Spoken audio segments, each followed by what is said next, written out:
Israel's Sea of Galilee is full, but the beaches there are empty. Let's remember that there are a lot of spring baths there as well. Hot spring baths. Associated Press reports that W&D, after an especially rainy winter, the Sea of Galilee in northern Israel is at its highest level in 2 decades. That's good news because they had drought there a few years ago, so this is good news.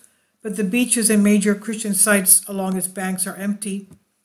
Tourism usually peaks in April when Christians flock to the holy sites of the Holy Land during the Easter season, and Israelis descend on the beaches nearby national parks to enjoy the beautiful spring weather and to see the wild flowers blooming. Now, considering the coincidence of the lockdown aimed at preventing the spread of the coronavirus, the borders have been closed, and Israelis have been largely confined to their homes since mid-March, just like the rest of the world.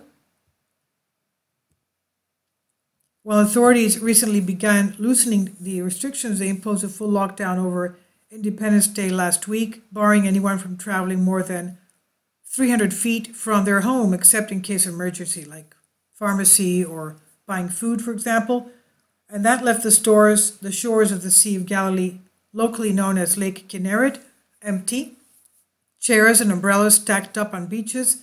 Previous years would have been packed with families enjoying outdoor cookouts, watching fireworks, etc. It's full of water, and we're very excited. This is what Idan Greenbaum said. He's the head of Jordan Valley Regional Council, and he says, of course, unfortunately, because of the virus, it's empty. Christians who go to the Holy Land for tourism, pilgrimages, believe Jesus, of course, did much of his preaching on the shores of this freshwater lake. Churches are built on various locations. He's believed to have had miraculous healings, even the multiplying of the loaves of fish in Tagba, where he delivered the Sermon on the Mount. For Israelis, the lake provides some 25% of the country's fresh water and has long been seen as the gauge of national health, newspapers posting regular updates on water levels. The northeastern bank of the lake borders the Golan Heights, which Israel took from Syria in 1967 as an annex. An access to the lake was a major sticking point in peace talks with Syria. The U.S. recognized Israel's annexation last year, breaking with an international consensus that it is occupied territory. Now, the water level came close to its all-time low in April of 2017, when the level dropped to 212.95 meters, that's about 698 feet, below sea level. The current level is minus 208.95 meters, that's minus 685 feet. That may not sound like much, but it has transformed the landscape. Islands that had appeared in recent years have vanished, and dry vegetation along the shore is now submerged.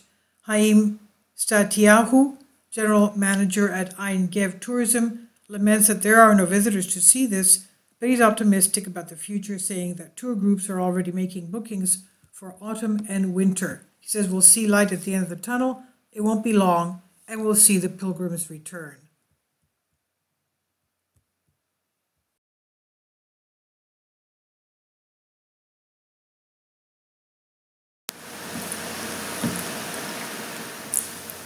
If you'd like to join me on my Patreon account, you will hear content not covered by mainstream media. These riveting stories will be based on my research, and I will state my opinions and give my personal insight on diverse and controversial subjects and world events not covered by mainstream media, and not supported by YouTube guidelines. So whatever I have on my Patreon, most of those will not be on my YouTube channel. Please consider becoming a member today. More of the most significant and important videos will be on my Patreon channel. Your support helps me to continue my research and keeps this YouTube channel alive. And we depend on your support, your generous charity, because we help economically challenged families here in Athens, Greece, in Kapota, and we also help the young generation with university tuition and the community around our church. Thank you.